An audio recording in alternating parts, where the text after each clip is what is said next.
California continues to be the absolute worst. DC is getting a little bit better, and Trump works to broker a peace deal between Russia and Ukraine. All that and more on the Kylee Cast.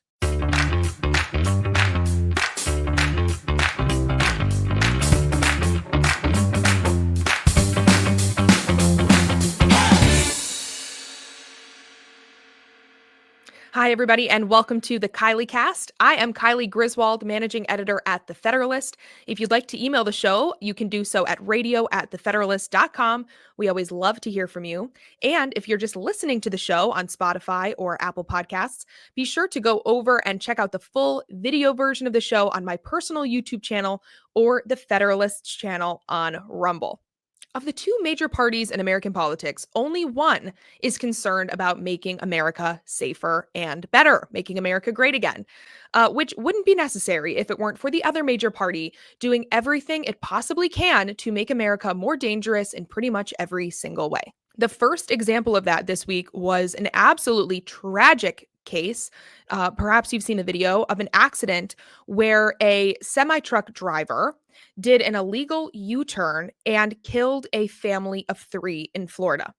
Here's the video. It's pretty hard to watch. A deadly crash here at Florida getting national attention, including from the White House. Surveillance video shows a trucker making an illegal U-turn, and that's when a minivan slammed into it, killing 3 people inside. This is obviously a terribly tragic situation, so hard to watch. Our hearts go out to the family and friends of those who were killed in this accident. Just absolutely awful.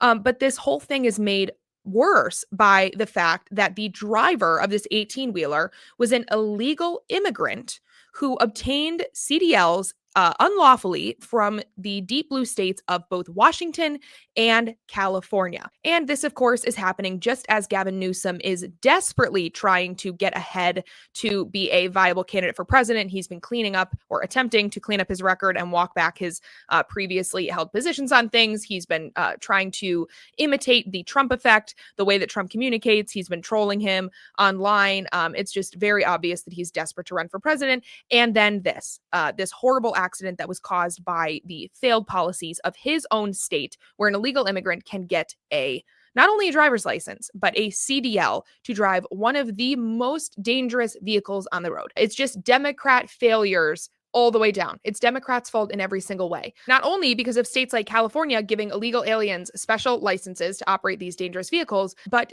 the mainstream Democrat Party's embrace of illegal immigration and open borders. Of course, throughout the previous administration, Joe Biden and Kamala Harris claimed that there was absolutely nothing that they could do and that it was actually Republicans that were preventing Democrats from closing the border. It was such an absurd lie.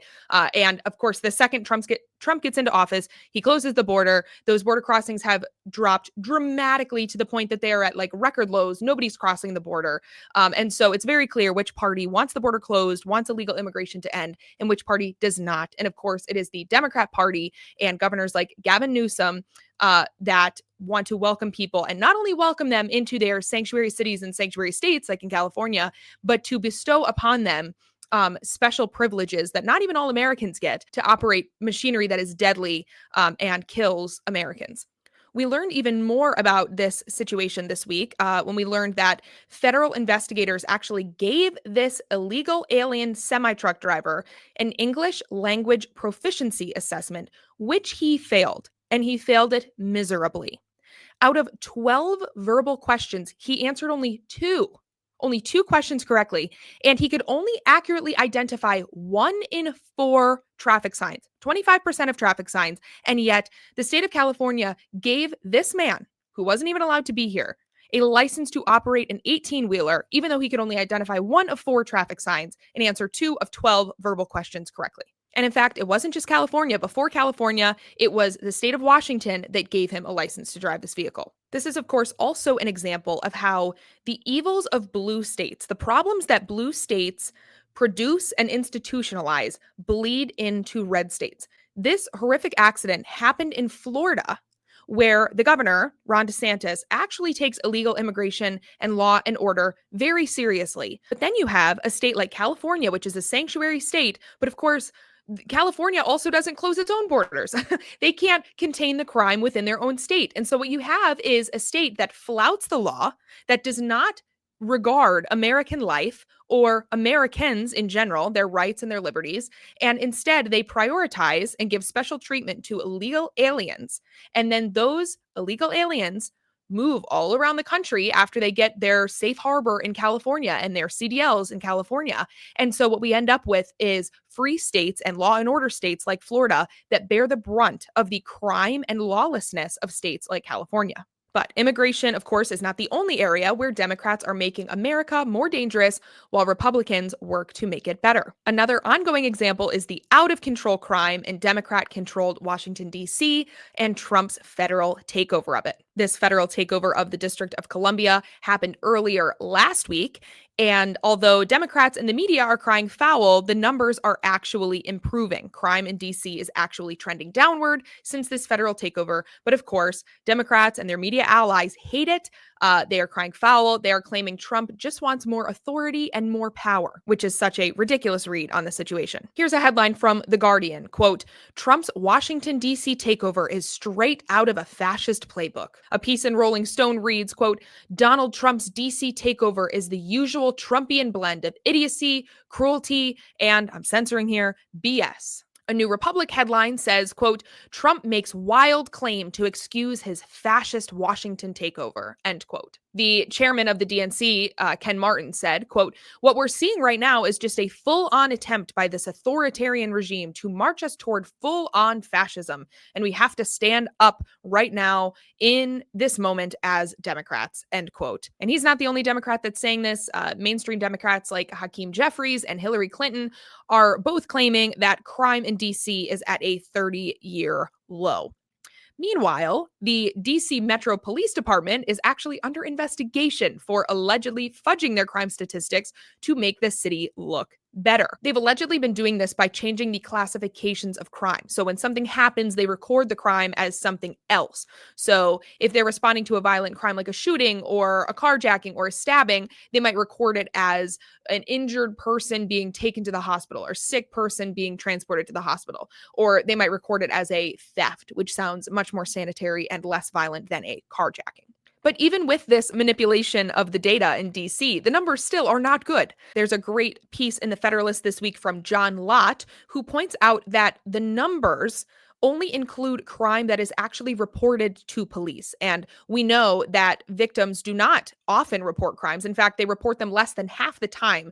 Lott says victims only report about 40% of violent crimes and 30% of property crimes across the country. That's far less than half. That does not give you a good indication of what the actual numbers are, how bad the crime actually is. And Lott also notes that where criminals are unlikely to face any consequences for their crime, reporting drops even lower because, of course, what's the point? Why would a victim report a crime if the police aren't going to do anything about the perpetrator? But Lott also shows that if you look at the FBI's crime data, the numbers are horrific compared to the national average. He notes that when it comes to violent crime, DC is 54% higher than New Mexico, which is the most dangerous state, and 220% above the national average. That's for violent crime. For just the murder rate, DC is 169% higher than the deadliest state, which is Louisiana, and over 500% higher than the national average. That's horrific for murder. When it comes to robbery, DC is 370% higher than Maryland, which is the worst state for robbery, and almost 1,000% higher than the national average. But for what the stats say, whether you're looking at the fudged DC crime statistics or the FBI statistics, the reality on the ground is that DC residents do not feel safe. You can ask pretty much anyone. There's running jokes in DC that Safeway is actually called Unsafe Way. You can't even go into any CVS or Walgreens and actually just buy anything off the shelf because everything is locked up behind plexiglass. And I mean like everything, even really small things, because looters will come in and do smash and grabs and just leave with a bunch of stuff and face no consequences for it. The Federalist DC office was recently blocked. It had the entrance blocked by a drunken, disorderly, belligerent homeless person who was sitting in front of the door, completely blocking the entrance. And so we had interns, these young female interns who had left the office to go get lunch. They came back and couldn't get back in the office. Then we had other interns that were still up in the office that couldn't get out.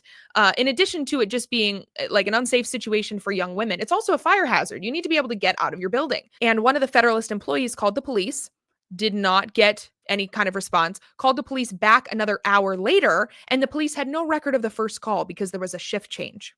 So when the police finally showed up to the Federalist DC office, he told the Federalist employee that, well, this is public property, so there's really nothing we can do. Even though this homeless person was blocking the entrance up against our door, which is absolutely not public property, that's private property, and it's a fire hazard. But this is small potatoes compared to the type of crime that people experience in DC on a regular basis. I lived in DC for a few years after college, and shortly before I left the city, I had come out of church in the early evening. It was still plenty light outside, still the daytime hours. And I got into my car, which was parallel parked in a safe neighborhood of Capitol Hill. And as I get into my car, I look ahead and there is a double parked car from somebody who must have been delivering something to a house in that neighborhood.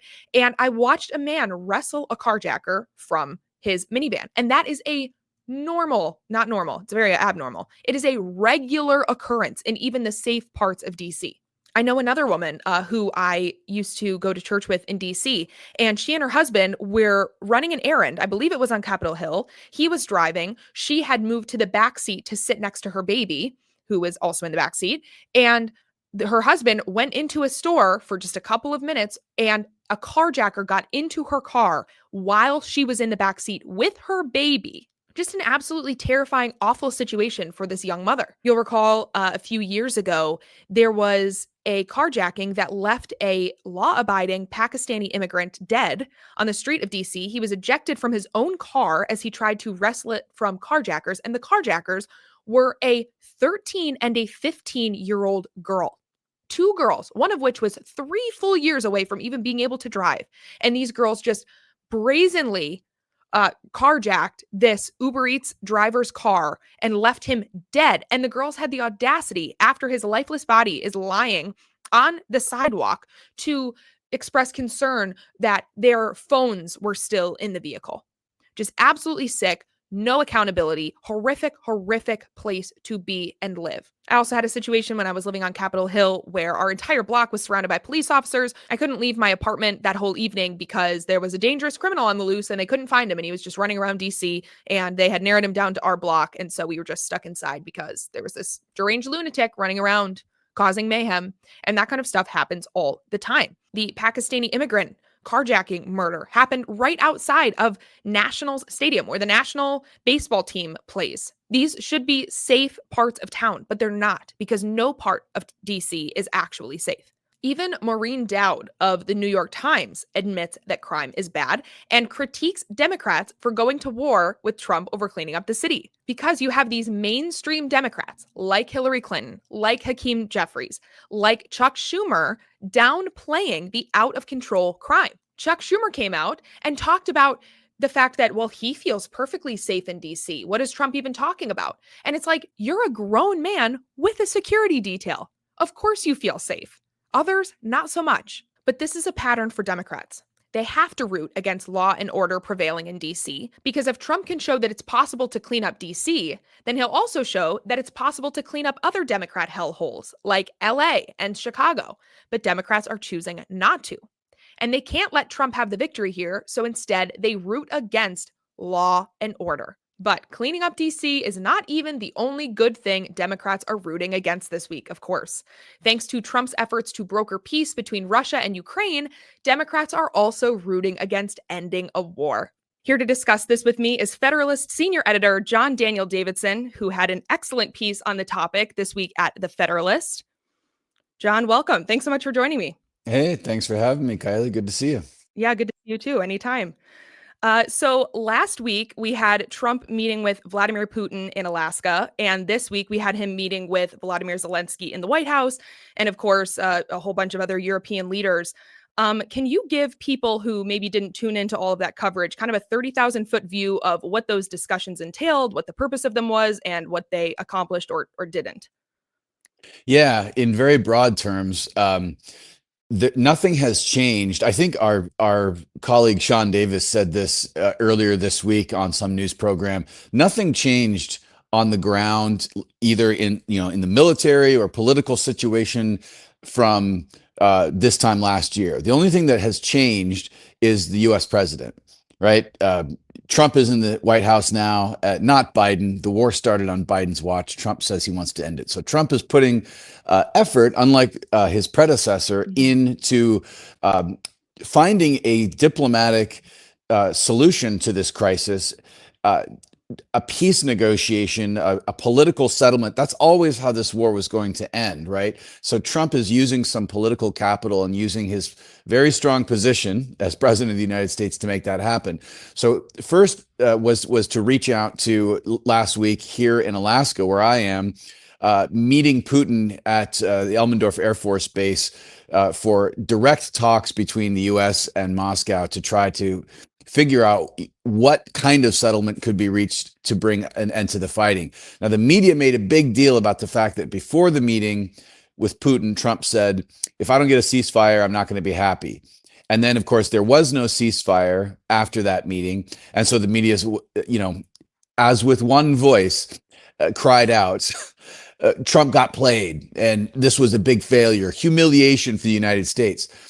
Well, as Marco Rubio said on Sunday, obviously in those discussions between Trump and Putin and their top advisors, which included Marco Rubio, enough progress was made to justify Trump and Putin coming out to make joint statements to the press, a follow-up phone call the next day with Zelensky of Ukraine, and then every major European leader, along with Zelensky, flying to Washington, D.C. on Sunday for a meeting with Trump on Monday morning this week. So clearly, even if Trump didn't get the ceasefire he wanted, none of what has happened since Friday's meeting with Putin in Alaska would have happened if they hadn't made some big breakthrough. And we got an insight into what some of that breakthrough might have been from Steve Witkoff, Trump's envoy, who was at the meetings in Alaska and was also in this White House meeting with the European leaders and Zelensky on Monday. And one of the things Steve Witkoff has said is that a big breakthrough in negotiations with Putin is getting Putin to agree in principle that they would accept some sort of security arrangement that Ukraine might reach with European powers and the United States that was akin to a Article 5 NATO-like agreement of mutual security, not NATO membership, but a NATO-like Article 5 type agreement. That's a huge deal. And the broad outlines of that, of Putin being able to accept that, as I argued in my piece, were obvious before this war started. But the fact that Putin is now coming to the table and saying, I'll accept some sort of security guarantees for Ukraine, obviously on the condition that Ukraine give up some of its the territories that Russia is occupying right now in Crimea and in some of the eastern provinces of the country. And so where we are now after this meeting on Monday in the White House with all these European leaders is they want to move ahead to direct meetings between Zelensky and Putin, and then a trilateral meeting between Putin and Zelensky and Trump to just really cement a peace agreement, bring an end to the war, and have a stable kind of settlement of the territorial claims and the security arrangements for Ukraine and Russia. And so that's where things stand now. And it's moving very quickly.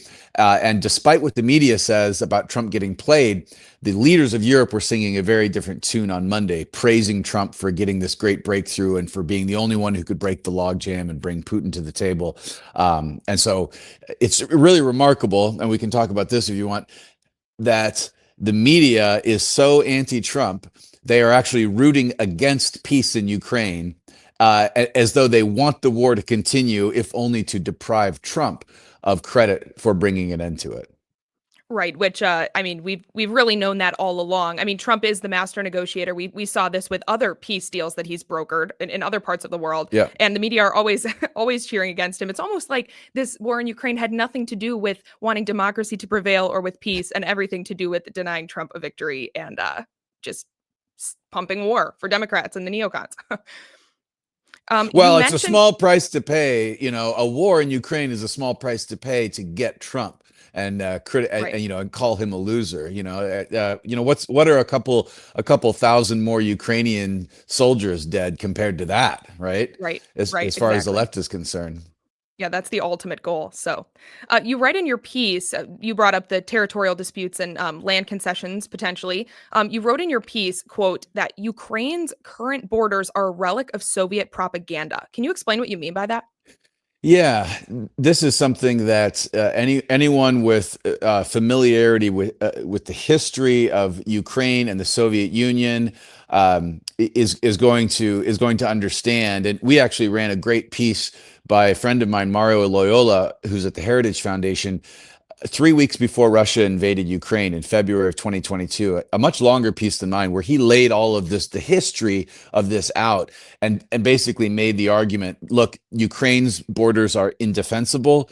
They're a relic of Soviet propaganda, and the way to avoid war is to adjust these borders and to adjust the territorial claims so that Ukraine can be a stable polity. Essentially, his argument, which I agree with and echoed, is that Ukraine can have political independence or it can have territorial integrity, and it can't have, but it can't have both. And what I Mhm. mean by that is this: Ukraine's borders, as they are right now, were invented by Soviet Premier Khrushchev in 1954. And the purpose of creating this entity called Ukraine in 1954 was to make it seem like the Warsaw Pact was this authentic coalition of strong states. And the reason that Soviet Union wanted to create that impression is to hold up the Warsaw Pact as sort of this counterweight institution to the United Nations. The West has the United Nations, the Soviet Union and the Soviet world has the Warsaw Pact of these strong Soviet states. And so Ukraine was supposed to be one of these Soviet states. Well, the borders were just an invention of Soviet propaganda to make Ukraine seem bigger than it really was, to make it seem more militarily and strategically important than it really was. And of course, it blended the fact that much of what we call Ukraine today was ethnically, historically, linguistically Russian, and the fact that the difference between Ukraine and Russia was sort of fluid for a long time, and it's not like we're talking about Germany and Italy or France and England. Khrushchev himself was a Ukrainian, for example. So the borders, that's where the borders of Ukraine came from, and why it included Sevastopol and the Crimean Peninsula and these areas in the east that are ethnically and historically Russian. And so that was fine as a piece of Soviet propaganda, so long as Ukraine remained a Soviet republic and the Soviet Union remained a viable entity. When the Soviet Union collapsed in 1991, it created this geopolitical problem because now Ukraine was going to be an independent country, but it had these borders that made no sense at all and trapped tens of millions of Russians inside Ukraine. Not to mention the problems with the Soviet nuclear arsenal that was stationed in Ukraine at the time as well. And so what the U.S. response to that was, Ukraine can't have these nuclear weapons because it's not a real country. And so the weapons were transferred back to Russia. Some vague security guarantees were given to Ukraine, but no territorial adjustment of its borders was undertaken at that time. And the thinking was, as long as Ukraine kind of stays in the Russian orbit, this is okay. But the moment that Ukraine, at the prompting, I should mention, of Obama's CIA and State Department, decides to turn away from Russia and try to integrate with Europe and the European Union, this was going to be a real problem. This is what my friend Mario meant by political independence or territorial integrity, but not both. If Ukraine really wanted political independence, it was going to have to adjust its borders, because Russia was never going to allow the deep sea port at Sevastopol, which is Russia's only access to a warm water port, to fall into Ukrainian hands if Ukraine was going to be a European country. So this whole thing, this whole sort of domino effect that has been playing out for more than a decade now was totally foreseeable if you understand what Ukraine is and how it got its borders and the significant security imperatives that are implicated in Ukraine's unstable sort of territorial shape right now. And so that is the question that Putin and Trump and Zelensky are going to have to solve to bring an end to this war. Right, right. That gets to Russia's strategic imperatives, which was the next thing I wanted to ask you about. You wrote in your piece that, here's the quote, given Russia's strategic imperatives and Ukraine's indefensible borders, which you just spoke about, the broad outlines of a peace settlement are exactly what they were in February 2022, before Russia launched the invasion.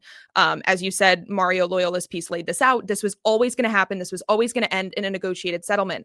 But I think Democrats and neocons can't even handle the idea of discussing Russia having a real strategic imperative here. Because to them, it's just Zelensky, good guy, democracy over here. And then you have Putin, evil dictator, bad guy, war criminal over there. But it's not as simple as that, as you said, because Russia really does have real strategic imperatives.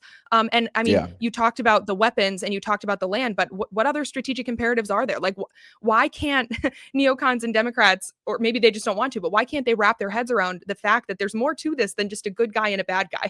There's real imperatives in play. That's a great point. That the sort of the neocons and the war hawks will not recognize that Russia has any legitimate strategic interests in Ukraine or in Ukraine's southern or eastern areas. But the fact is, they may see Putin as like this illegitimate ruler, and Moscow, the regime in Moscow, is like this rogue regime, and that Putin's a murderer and a thug. And all those things are true. Like, I'm not saying that Putin is a good guy, but what I'm saying is from a geostrategic standpoint, from a U.S. foreign policy standpoint, and just historically speaking, Russia has major strategic interests in the Crimean Peninsula, and you can go back centuries to trace the interest that Russia has in having access to the Black Sea, access to the Mediterranean.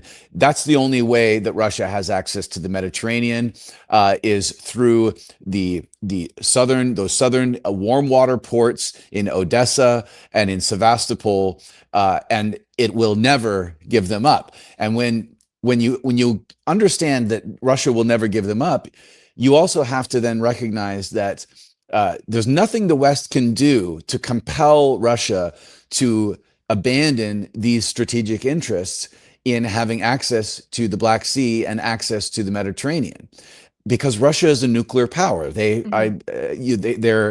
the other major nuclear power in the world besides us, and so that is a historical and present day fact. It's reality, and I get at some of this in my piece, that part of the disconnect here, I think, with the media and with like neocon warhawks in Washington, is that they love theory and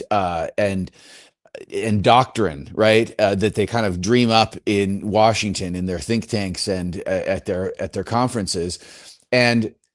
But the problem with that, which the sordid, failed history of neocon interventions testifies to, is that the theory doesn't match up with the reality on the ground.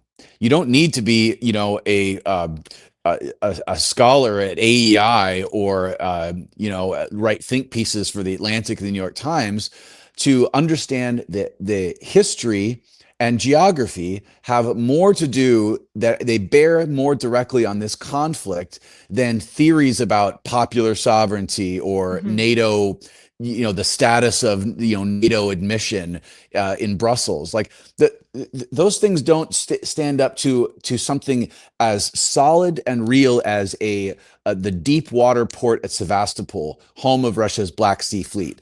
That port will never move.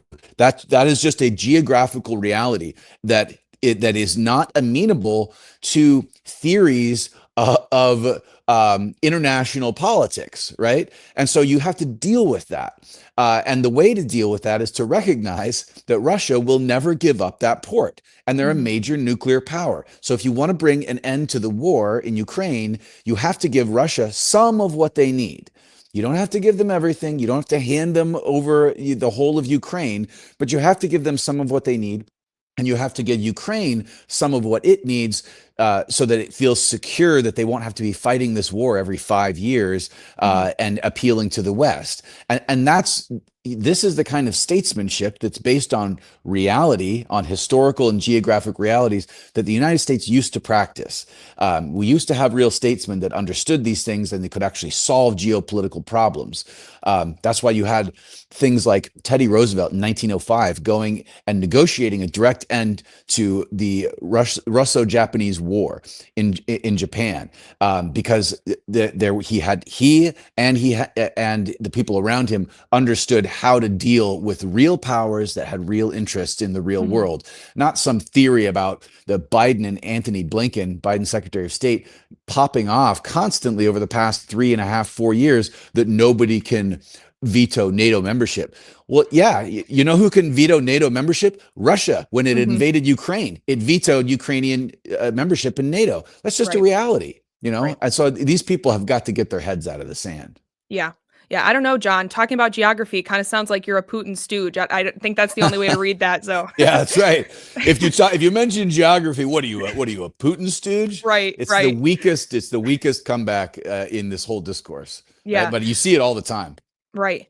And what do you think the reason is that we don't have these statesmen, or that, we have such a dichotomy between people living in a fantasy world versus reality? I mean, is it really mostly largely financial incentives with the, military industrial complex? Is it people wanting to be the savior of the world? Like, why is it that this is the DC blob is so primed for war, and that this is the like majority opinion in Washington? Like, why is this the norm? Well, I think part of it is what you said is the profit motive, the Hmm. military industrial complex. One of the arguments that we have heard over and over throughout the course of this conflict, as it regards U.S. aid to Ukraine, you hear this from ridiculous neocons. Like Mark Deason and Max Boot and some folks at the Wall Street Journal, that the aid, the billions and billions that we're sending to Ukraine, it's not going to Ukraine, it's going to U.S. defense Right. contractors. So it's actually it's American jobs program. War is good Which for they admitted. American. I know, Yeah. Yeah. which is, I mean, if that's your argument, that's you're welcome to make that argument, but I don't think it's going to win over a lot of ordinary Americans Hmm. who don't see perpetuating and waging proxy wars abroad is as like a viable U.S. jobs programs for domestic weapons manufacturers. Right. But so that's part of it, and I think the other part of it is when the Cold War ended, I think there was this shift in sort of the academic foreign policy blob in Washington D.C. that more or less followed the lines of like Francis Fukuyama's The End of History, right? That like the big conflicts were over, and the era of grand strategy in geopolitics is over, and we're not going to have to, we have a blank slate and we can impose our theories on reality, and we can impose our theories on peoples and nations. And there's no need for grand strategy. There's no need for the kinds of military doctrines and hard kind of military strategy that prevailed during the Cold War, because the Soviet Union's gone now. And so we can kind of be, a new world order, as George H.W. Bush put it, and as Hillary Clinton put it in 2016. We can have open markets and open borders, and all of this, to get back to the point about profit, redounds to the benefit of a post-national global corporate elite Hmm. that doesn't really care about the interests of nations or the fates of peoples, because they've transcended all that, and they can and they want kind of a blank slate in the world to be able to move capital around the world like pieces on a chessboard for their profit at importing, exporting manufacturing to slave labor markets in China, importing cheap goods to the West. Meanwhile, so there's a lot there, right? But I think the big shift is after the Cold War. There was this idea that we don't have to do grand strategy anymore. We don't have to worry about things like geography and history, because all of that's over, and we can let theory be our guide now. Right. So what's next? You already mentioned, Ukraine can have political independence or territorial integrity, but it can't have both.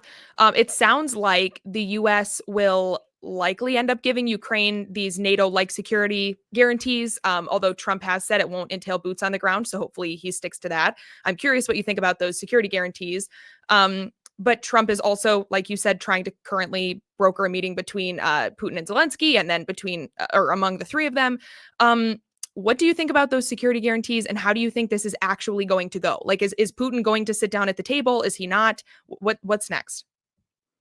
I think that, as I argued in the piece, the broad outlines are pretty clear and they haven't really changed, and that it will involve some kind of transaction where Crimea and some part of those eastern provinces, Donetsk, Luhansk, and some of the areas where Russia is occupying, the vast majority of these provinces along Ukraine's eastern border, will be transferred to Russia or placed into Russian custody in perpetuity, in exchange for some coalition of the West to guarantee Ukraine's security in the form of a treaty, a binding treaty, that this would be put down.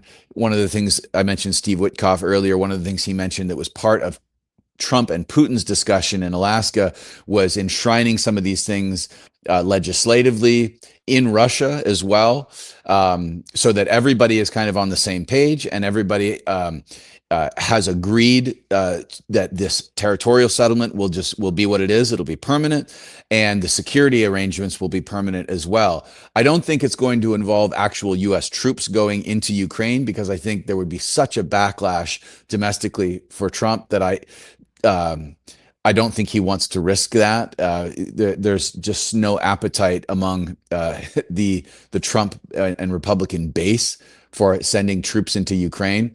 But I think it would probably look something more like, which won't make a lot of Republicans happy, but the U.S. bankrolling some sort of a coalition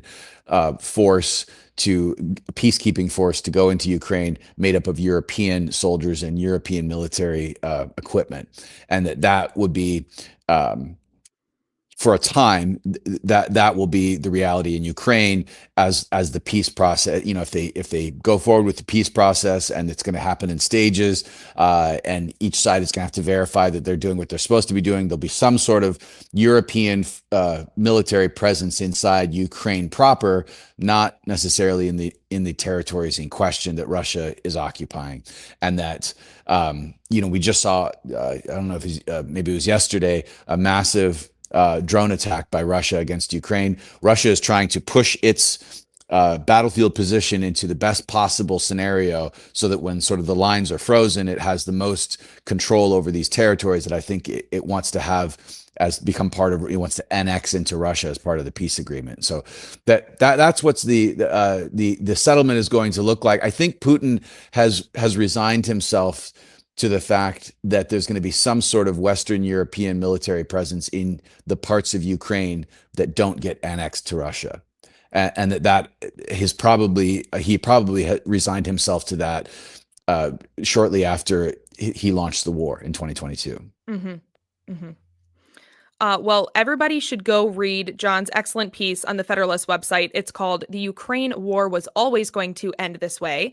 And I would also recommend that everyone go back in the archives and read the excellent piece from Mario Loyola that we both referenced here from February 2022. In Russia crisis, Ukraine should be prepared to trade land for independence. If you want more geography history talk, that's your place to get the lowdown on that. So thanks so much, John. I really appreciate your insights, and I hope to have you back soon.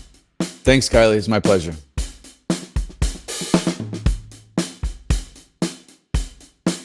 All right, before I wrap up here, I'm going to do some quick Kylie's picks of the week. A few locations I recommend, some food, some culture, some entertainment, a little bit of everything. You may have noticed that last week there was no Kylee Cast. Abnormal on a Thursday. But that's because I was completely off the grid in New Hampshire. It was also my birthday. My husband and I were traveling to a wedding, a family adjacent wedding that was in New England, and we had a really, really lovely time. But I could not do the Kylee Cast, unfortunately, because I was nowhere near my studio and had none of the equipment that I needed. But that trip did give me some excellent recommendations that I do want to share with you. So on the food front, I have a few. In New Hampshire, I would highly, highly recommend a donut shop in Concord. I did not get birthday cake on my birthday, but I did get a birthday donut at the New Hampshire Donut Company. Wonderful variety, very pleasant, kind staff, really delicious. They have a good rewards program. And I was able to get a fluffernutter donut, which if you don't know what a fluffernutter is, it's a very East Coast New England thing. I think Pennsylvania maybe also claims it as their own, but it's definitely a very New England thing. And it is a sandwich that is marshmallow fluff and peanut butter. And the only reason I really know about this is because my mom used to send them with me in my lunch sometimes as a child. RFK Jr. would not approve. They are very, very bad for you. No nutritional redemptive qualities. We're in a crisis today. But very, very delicious, and especially delicious when you can eat them guilt-free on your birthday in donut form. So New Hampshire Donut Company had an excellent fluffernutter donut, would recommend. And they also had other great donuts too that my family and I did try. They had an apple cheesecake one and some other just wonderful flavors. So if you find yourself in Concord, New Hampshire, definitely check out New Hampshire Donut Company. There's also a really lovely coffee shop on Main Street in Concord, Revelstoke Coffee. We found ourselves there multiple mornings of the week. They had excellent coffee, kind staff, but it's also really unique in there. They have a machine that self-draws pictures. And so you can scan a QR code and tell it what to draw. And it takes it a really long time, but then you can watch it and be entertained by this self-drawing thing on the wall.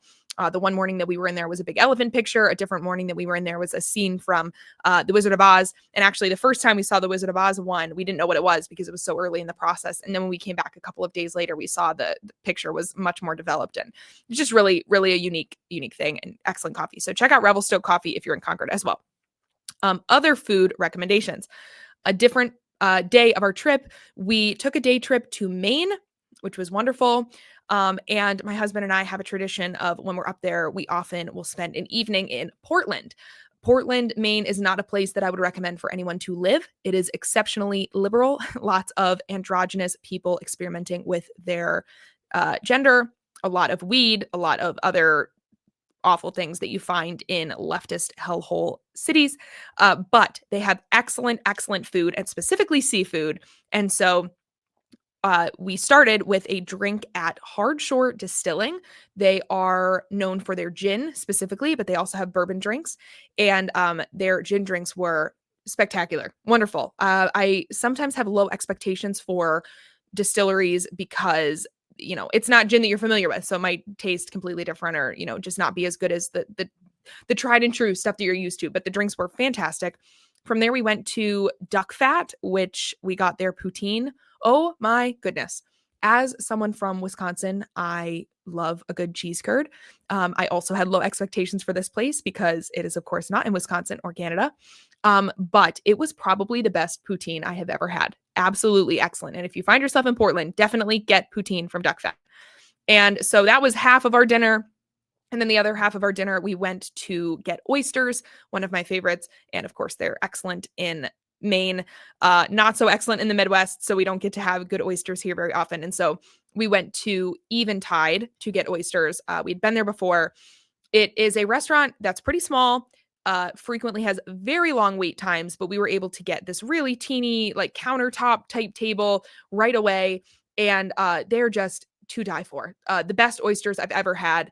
Definitely, it's the place in Portland to get oysters. So if you go, definitely get oysters from Eventide. As for places to visit in New England, my husband and I took one afternoon to go hike the Flume Gorge, which is in Franconia Notch.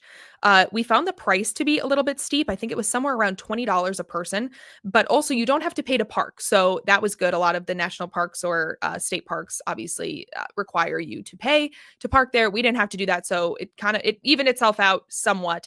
But we spent the afternoon hiking the Flume Gorge, and it was gorgeous. Beautiful wildlife, beautiful scenery, these gorgeous cliffs and hiking trails and super tall trees and just gorgeous waterfalls, the sounds, the sights, absolutely lovely.